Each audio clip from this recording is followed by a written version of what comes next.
Nowadays, many look around and cannot help but wonder at how bonkers America seems to have gotten. Perhaps they should not be surprised. When seen through the lens of history, America has had a bonkers strain from the very beginning. From the founding father who was convinced that black people were white people with leprosy, to the literal bad blood behind America's greatest family feud, the country has never had a shortage of the strange and the bizarre. Following are 20 things about some of the more bonkers bits from American history during war and peacetime.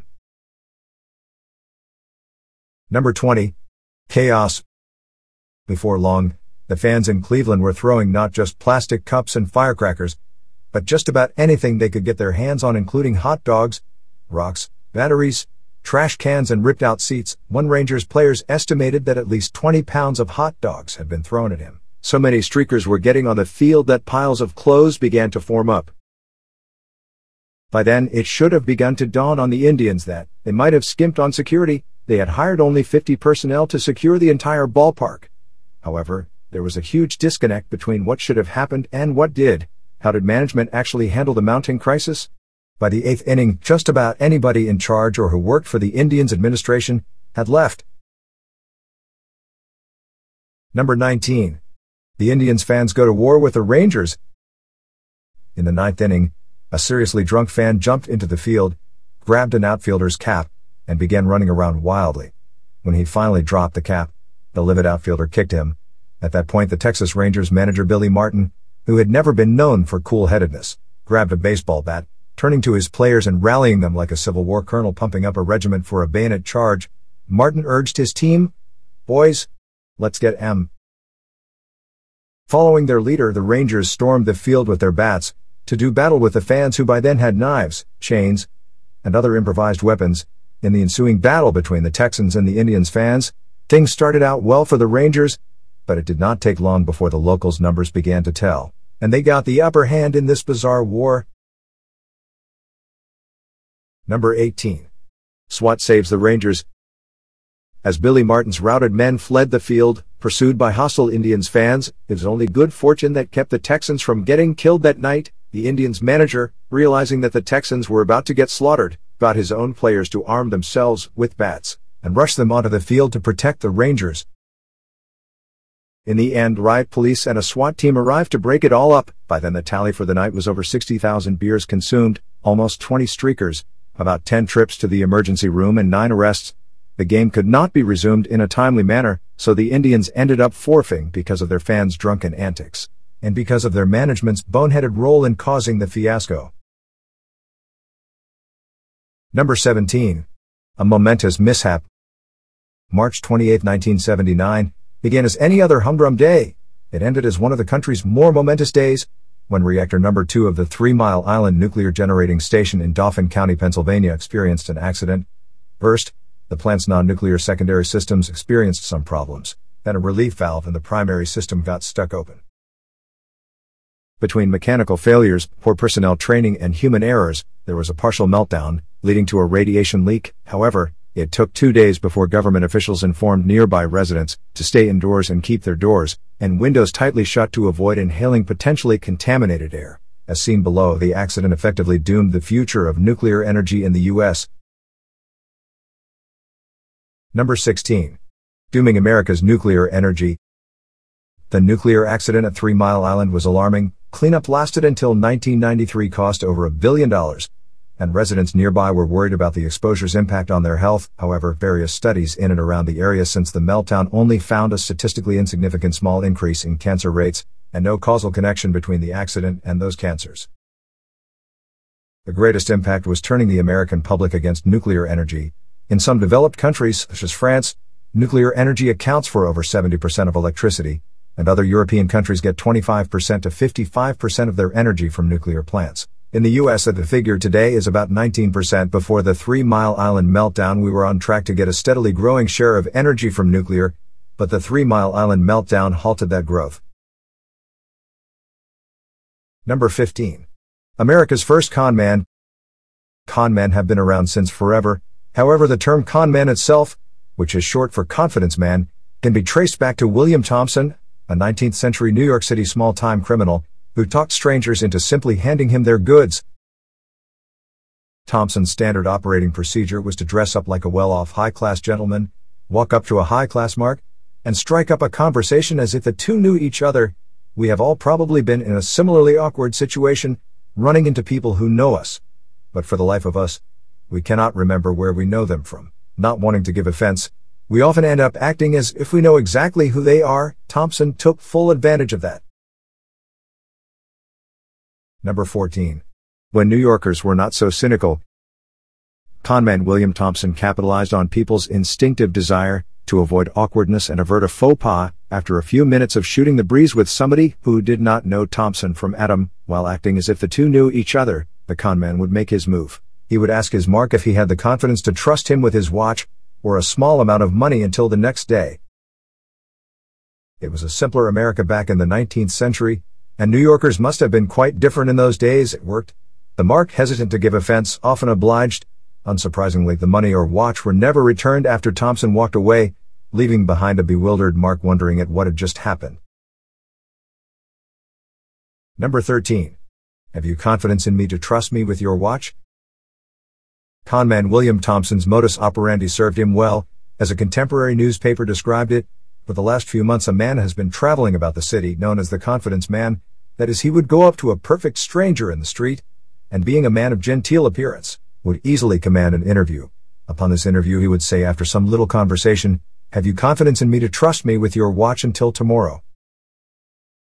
The stranger at this novel request, supposing him to be some old acquaintance, not at that moment recollected, allows him to take the watch, thus placing confidence in the honesty of the stranger, who walks off laughing, and the other, supposing it to be a joke, allows him so to do. In this way many have been duped. Number 12. The Confidence Man. Conman William Thompson was finally arrested in July of 1849. One day that month a victim named Thomas McDonald, whom Thompson had conned months earlier out of a gold watch worth $110, a pretty penny back then, spotted him on the street. McDonald alerted a policeman, who arrested Thompson despite his protestations and attempts to fight and flee. Newspapers, recalling Thompson's appeals to the victim's confidence, labeled him the Confidence Man. Thus was born the term that came to be applied to those who gain a mark's trust as a prelude to a swindle. The term was given a further boost in 1857 when Herman Melville, inspired by William Thompson, released a novel titled The Confidence Man. Number 11. A romantic meeting of hijackers. Vietnam War veteran Willie Roger Holder had served with distinction in the 68th Assault Helicopter Company. Despite his decorations, however, he was court-martialed, demoted, and imprisoned for smoking a joint while off duty in Saigon. Between that and PTSD, he grew embittered and resentful. Back in America, Willie met Catherine Marie Kirkhow in San Diego. When he knocked on her door looking for her roommate, Kathy opened the door, barely wrapped in a bathrobe and with soap in her eyes. He liked what he saw. She returned the soldier's suggestive smile, and a romance was born then and there. It also led to one of America's most bonkers hijackings. Number 10. Weed, counterculture, and hijacking. Willie Roger Holder and Kathy Kirkhow really liked weed, and really liked counterculture politics. At some point while the duo were very high, Willie suggested that they hijack an airplane. The couple would take the passengers hostage, and swap them for Angela Davis, a UCLA professor and Black Panther then on trial for the murder of a judge. She was acquitted. Kathy was game. On June 2, 1972, Willie in his army dress uniform with Kathy by his side, boarded Western Airlines Flight 701, a Boeing 727 headed to Seattle. Mid-flight he handed a stewardess a note stating that, "There are 4 of us and 2 bombs, do as you're told and no shooting will take place." He also showed off a briefcase with wires ominously sticking out of it. Number 9. The High Hijackers. Whether it was Willie Roger Holder's PTSD or all the weed he and his girlfriend Kathy Kirkhow had smoked, the hijacking duo had no clue what to do next after seizing control of Western Airlines Flight 701. Initially their nebulous plans included taking Angela Davis to North Vietnam to expose the evil of the war there, then retiring to a farm in Australia. However, they changed their minds multiple times before they finally ended up in Algeria. Willie and Kathy released half the passengers in San Francisco, then crossed the country and released the other half in New York. Before ordering the plane to take off again, to relax they then lit up joints and got stoned in coach. Kathy pulled up the armrests along a row of seats and removed her slacks while Willie dropped his army dress pants to the floor. The couple then joined the Mile High Club. Number 8. History's longest hijacking. From New York, the Ariel Bonnie and Clyde, who had collected $500,000 in ransom, headed across the Atlantic on a prolonged international odyssey. Their misadventures en route took them, among other places, to Switzerland. There, the authorities refused to allow the plane to land in Geneva, out of fear of attracting copycats and turning their country into a Cuba of the Alps, a destination of choice for hijackers. The duo eventually ended up in Algeria, where they were granted political asylum and joined the international branch of the Black Panthers. In 1974, however, the political environment changed in Algeria, and the couple were forced to flee to Paris, using fake passports. Their cover in France was blown in 1975, however, and they were arrested. They were convicted for passport fraud, but were granted political asylum, on grounds that the hijacking had been political in nature. Number 7. Finding fame, but no fortune. Willie Roger Holder and Kathy Kirkhope became celebrities in France, where they were befriended by the likes of Jean-Paul Sartre and actress Maria Schneider, who had co-starred with Marlon Brando in The Last Tango in Paris. Eventually, however, Kathy dumped Willie in 1977, telling him she was going to Switzerland to get some new fake documents, and never came back. Willie eventually agreed to face justice in America, returned in 1986 and did 2 years in a federal prison.